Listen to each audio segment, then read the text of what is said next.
tenemos de manera virtual a Raiza Banfield, ambientalista, que nos va a hablar un poco de este tema. Señora Banfield, bienvenida a Shock de Opiniones. ¿Cómo está?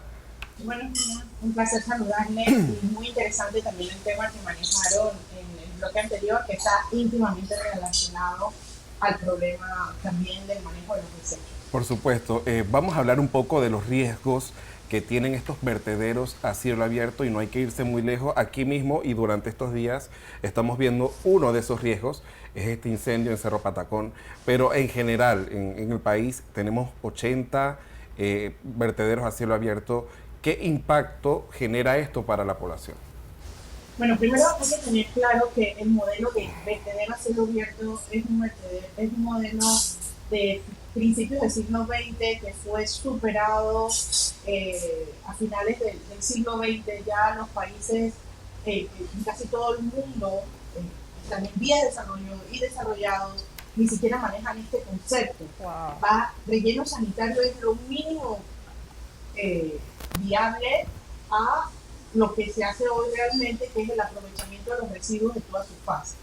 De hecho, nuestro relleno sanitario, que está ubicado originalmente, relleno sanitario ubicado en Cerro Patacón, que hoy es un vertedero, migró de lo que hoy conocemos como Costa del Este, que ahí era el vertedero de la ciudad. Realmente allí se botaba todo, se quemaba, porque eran manglares, y los manglares siempre se vieron como una zona inhóspita, insana, o sea, como el desperdicio de la ciudad, cuando son uno de los activos más importantes de una ciudad. Dicho esto, se muda en el 1985, se inaugura en Cerro Patacón, y eso tenía una vida útil de 30 años. Es decir, que en el 2015 eso ya debía haber emigrado a otro modelo o haberse mudado, pero yo no creo en la mudanza de vertederos, eso es trasladar el problema. De hecho, tuve la coincidencia de conocer al diseñador consultor de ese relleno sanitario, un español, un ingeniero español, que me dice, ya cambiaron el vertedero, el relleno, y me explica cómo fue diseñado, sus capas, todo eso tiene un proceso de deterioro que implica, que implica un cambio de proceso obligatorio. Cuando le conté lo que estaba pasando no lo podía creer porque eso estaba previsto y no se contempló. ¿Qué tenemos hoy? En efecto, nuevamente un vertedero a cielo abierto de grandes dimensiones que no solamente contamina lo que vemos, por ejemplo ahora que se está quemando, está contaminando el aire, estamos respirando aire contaminado, sino que contamina lo que no vemos, el subsuelo, las aguas subterráneas que alimentan las fuentes de agua que luego se potabilizan y nosotros consumimos. Y en el proceso de potabilización no se eliminan muchos de los contaminantes por metales pesados u otros químicos que tiene ese proceso de descomposición natural de la basura. ¿Podemos tener, señora Banfield, alguna información, no sé si como ambientalista la manejará, de ese impacto que ha generado el vertedero, esa contaminación? Porque hay comunidades alrededor de Cerro Patacón que utilizan el agua que pasa de las quebradas que hay en la zona y no sé si tengamos información del tamaño de la contaminación que se genera en este principal vertedero del país. Esas cifras las debería tener el Ministerio de Salud actualizadas y en conjunto con el Ministerio de Vivienda, y entiendo yo que eso no existe. Pero no estamos hablando solo de las quebradas visibles que rodean el área y las comunidades informales alrededor. Estamos hablando del agua que usted toma y que yo tomo. Acuérdese que nosotros tenemos una planta de tratamiento en Miraflores. Hay una gran parte de la ciudad conectada a la planta de tratamiento de Miraflores y esas aguas van a esa toma de agua. O sea, los cuerpos hídricos no tienen límites y lo que vemos, de repente no estamos viendo cómo se conecta con las aguas vía aguas subterráneas y esa contaminación viaja por el subsuelo. O sea, que las afectadas no son solamente las comunidades vecinas, son las más afectadas, pero estamos todos siendo afectados. Esa contaminación que vemos en el aire pasa similar bajo el suelo a través de las aguas subterráneas. Ahora bien, el tema es que el tema del Cerro Patacón está estudiadísimo Los primeros estudios serios que se hicieron fue durante la administración de la señora alcaldesa Mayún Correa, a través de la JICA, una organización japonesa, determinó el problema y traza la línea de la solución. Luego esos estudios han sido actualizados y actualizados y actualizados, y la última versión se dio en la administración pasada, donde tenía que pasar el relleno sanitario nuevamente a administración del municipio, y la propuesta era que hubiese aprovechamiento para energía, para otros usos, y eso no sucedió. Por lo que está sucediendo hoy, que ha sido como el epítome del desastre, versus lo que ha venido pasando a lo largo de todo este proceso, que siempre en las crisis se han resumido en que hay que comprar camiones, en que hay que mejorar la ruta, en que hay que traer más camiones y compactadoras. Para mí, el problema de la basura no es ni científico, ni técnico, ni de ingeniería, es de corrupción. Aquí alguien está haciendo mucho dinero con la compra de camiones, con la compra de químicos, con el pago de tarifa, porque uno paga por poner un problema en el vertedero. Pero ¿por qué usted cree que, señora Banfield, proceso. por qué usted cree que todavía en Panamá, y no solamente en Cerro Patacón, sino en el país, tenemos 80 vertederos a cielo abierto en el país? ¿Por qué la basura nunca ha sido una preocupación de ningún periodo de gobierno para atenderlo? Es más, tengo entendido hasta que han llegado personas de afuera, personas asiáticas, no recuerdo si eran japoneses, como sí, con la idea de brindar alguna solución, y el Panamá simplemente hizo, quiero mirar hacia otro lado. No solo japoneses, y lo puedo decir con conocimiento directo.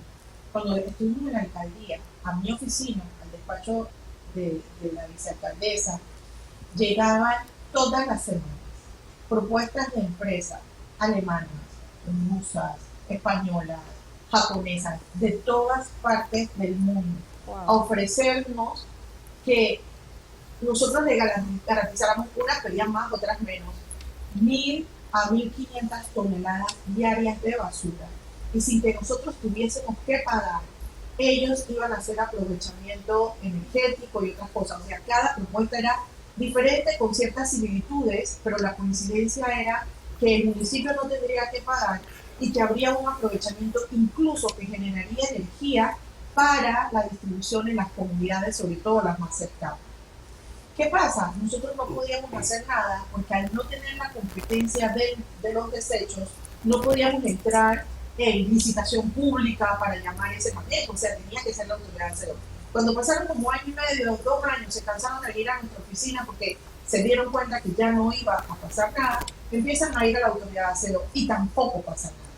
Sin embargo, el estudio que se pidió por parte del Ejecutivo al BID, por la CAF, se hizo y determinó que Panamá tiene en ese vertedero cerca de un 80% de material aprovechable. O sea, estamos botando plata, y además esa plata que se bota allí mezclada está contaminando. Es decir, que no solo estamos perdiendo dinero, sino que estamos gastando más. Cosas como ahora, ¿cuánto nos está costando mitigar ese incendio? ¿Cuánto nos está costando el problema de salud pública que genera ese incendio? Y el problema a las personas para contrarrestar todas las alergias, problemas respiratorios, sin hablar de las enfermedades crónicas. Pero es que yo creo, ante la pregunta que usted me hace de que por qué creo que hay más vertederos ahora, porque el negocio centralizado tiene que ser muy bueno. Alguien o algunos manejan la centralización de la recepción de la basura, reciben pagos por recibir basura, se tienen que comprar camiones. Hay un negocio muy bueno, porque la basura es un buen negocio. Pero ¿qué pasa cuando hay, por ejemplo, la descentralización a través de que empresas diferenciadas, pequeñas, medianas, se conectan con la red de aseo? Entonces el sistema de aseo nos dice, bueno, los lunes y los miércoles van a pasar las empresas XY según zonas a buscar los plásticos, las latas, los cartones.